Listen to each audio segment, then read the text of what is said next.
Thank you for this opportunity. And thank you for bringing us together to share our stories and to encourage each other. Already, I am so encouraged. Is everybody encouraged so far? I'm encouraged by the worship. I'm encouraged by the word that you've given us. You want me to sit or to stand? Okay. I'll give you a snippet of who I am. How many people watch the property show? I want to start from there. There is something. Amen, amen, amen. I'm a daughter. I'm a mother of 2 big girls. And I'll give you a snippet of my life. Some of you may have heard it because I've spoken about it over and over as I encourage other women as we go through this journey. I married as a very young girl. Actually, I married extremely young. And I started my journey like that. So I got married when I was still finishing school, and I got married. And a few years down the line, my marriage didn't work. But I was already getting to know God, even as my marriage was not working. And I don't know how many know that when you're married, you have friends who are like you. Friends who are married like you, friends who you share. I had 2 children, so friends who we shared our children together. And you had a family and a community. But when your marriage starts falling apart, do you know that community exes you?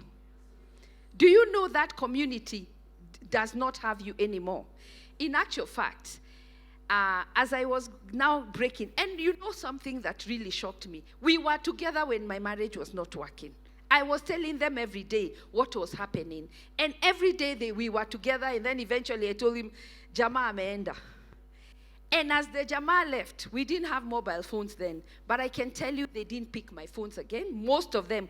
And we were in church. Me, I'm not talking about people in the world. In actual fact, Pastor Caro, we always say the army of God is worse than the army in the world. I remember a friend of mine telling me, si tuende tukadance Florida. Let's go and dance.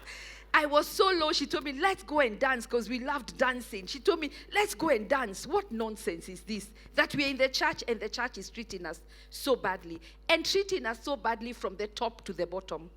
Not just your fellow community, even the pastors. They couldn't understand, and they made me feel like I had made a mistake. Now, Amanda, what am I supposed to do? What are you supposed to do when the guy leaves you?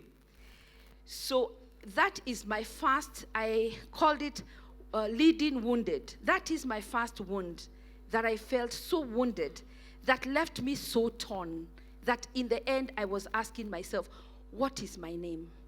And I tell you, in the midst of that, I met a friend called Jesus completely. Where he becomes your friend completely. My children can tell you, I used to start praying at 8 in the night as they go to sleep, and I'll stop praying at 6 in the morning. And I don't remember that I was praying because I had so many challenges. Auctioneers were knocking at my door. By the time my husband left me, he left us with huge debts. I had a very good job, which I'm going to tell you how I got that job. That job had collapsed.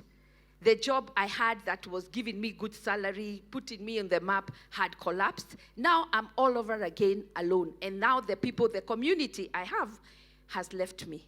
We were staying in Mombasa because my husband was a hotelier, so we were in Mombasa. And life is when I knew life is hard. And I was a young girl, very, very young girl. And the saddest thing, the younger you are, the more all your friends think you look at their husbands. And by the way, married women, we are not interested with your husbands. We actually don't like them.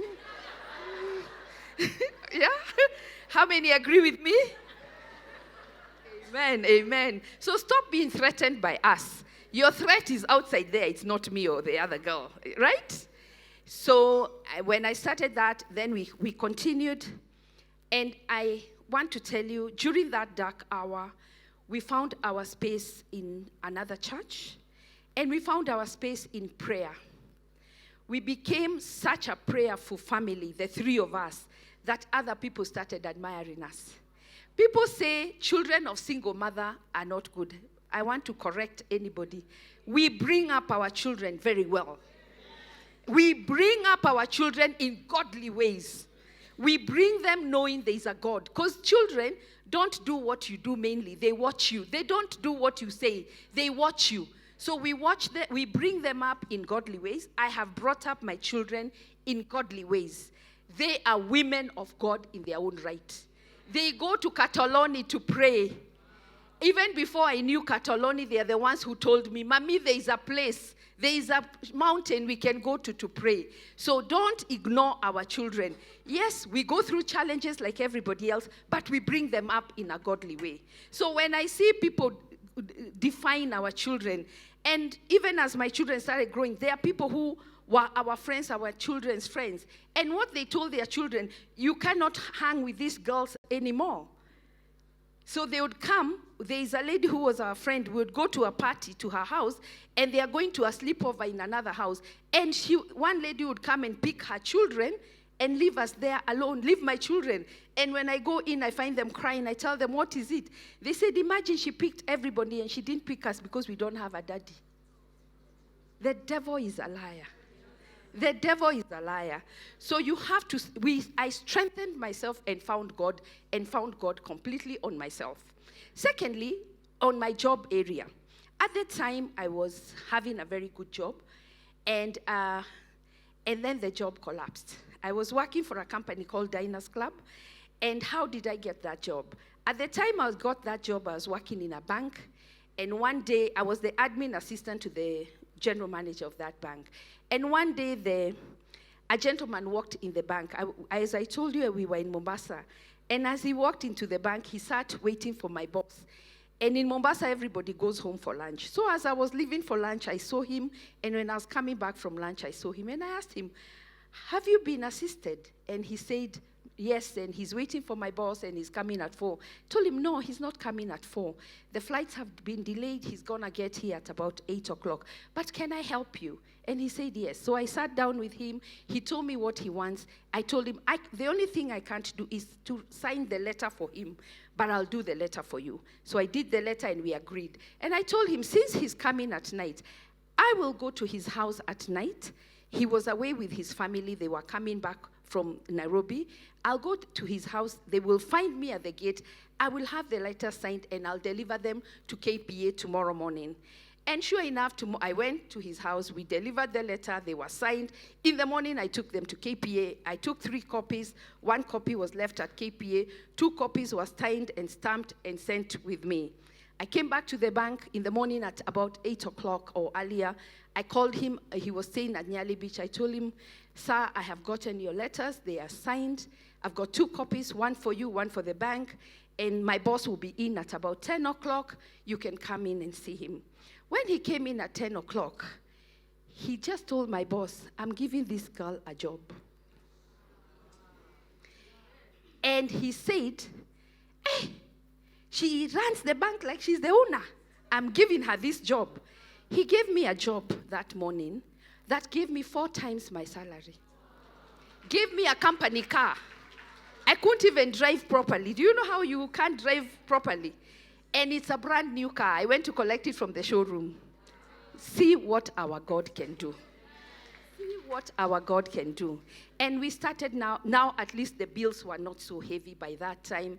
And my children and I grew, but we grew in the Lord.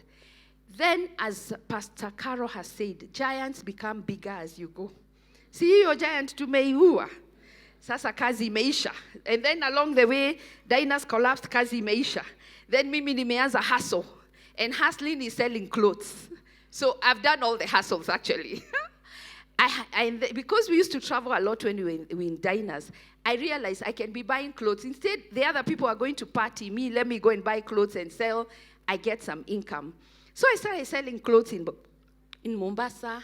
I even opened a salon. And things are looking up and looking good. Kazi ya salon na kutengeneza nywele. Kwanza muwe mukitulipa on time. People come and then they tell you nitatuma pesa na hatumi, and then you go and sit in their office, especially the ones who are employed. And it went on and on. Then Mombasa had problems and the business collapsed. Again, I'm in a quagmire. I don't have an income. It was at the point my children were now older, they needed more money. If you have small children, it's not as expensive as they get older. Sindio, everything from their friends, their food, their holiday, their everything is just more expensive as they grow older.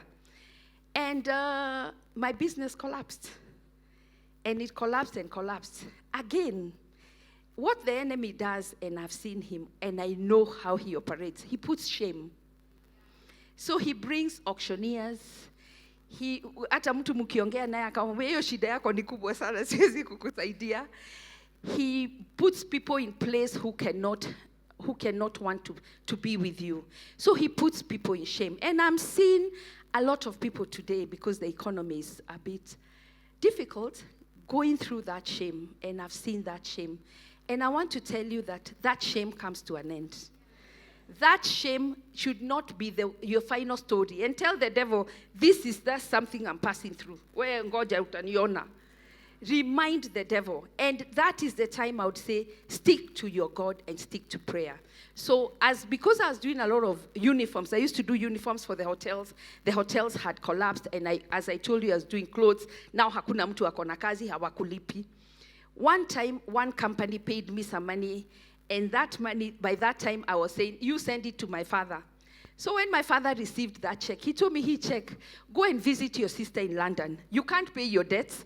I remember when he came to Mombasa to check, shida ni mingi sana. Now I decided to open my books. I said, these are my problems. And he didn't have money. He told me, do you own this building? How will you pay these debts? I told him, I don't know. God will come forth for me. And he told me to go to the UK and visit my sister because I was completely stressed. As I went to my sister, she took me to visit a family that she knew. The lady was doing real estate. And that's how my real estate journey began. They thought that nitaleta nguo mtu atasema it's not yellow, it's not blue, it's not big. Ati sasa nitakuwa nikifanya kazi nikiwa nyumbani. That lady was working from her house. Then she told me there is a course you can take for real estate. And she told me the course. And I came back home, I told my dad, I'm doing this course and I have no money, I'm doing it.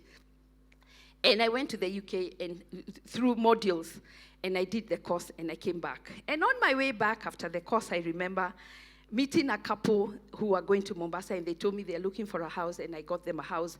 And that's how I started my story. I got a good commission that started me off. And that journey went very well. Along the way, that's the second giant is my company the company I worked has collapsed. Let me tell you about the third giant, which really was the big one. And the older you become, the bigger they become. Is my time up? Yes. Okay, 2 minutes. Can I finish here, or can I finish my story? So the third giant is I got a job in a bank. And it was a very good job. And I actually went to them and gave them an offer and told them what they can do. And they agreed, they gave me a job. And I did very well. And one day I was fired. And I was put in all the newspapers, including Taifa Leo.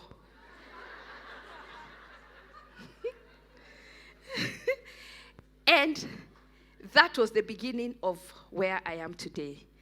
After I was fired, I remember telling myself that all things work together for good for those that love the Lord. As I was fired and they put me in the newspaper, they announced that I am available to get a job. I got 3 offers from that newspaper advert. And one offer is when I went to work. It was an international company. I went to work there and we started off. And it was a company that used to take us to London, to Russia, to South Africa. So you can now see me walking everywhere. And that's what started me. And whilst I was in that company, they asked us to write down what your desire is. And when I was working in the bank, one of the things I had seen is that a lot of people are auctioned, not because they don't know, not because they don't have money. It's because they don't know what they're getting into.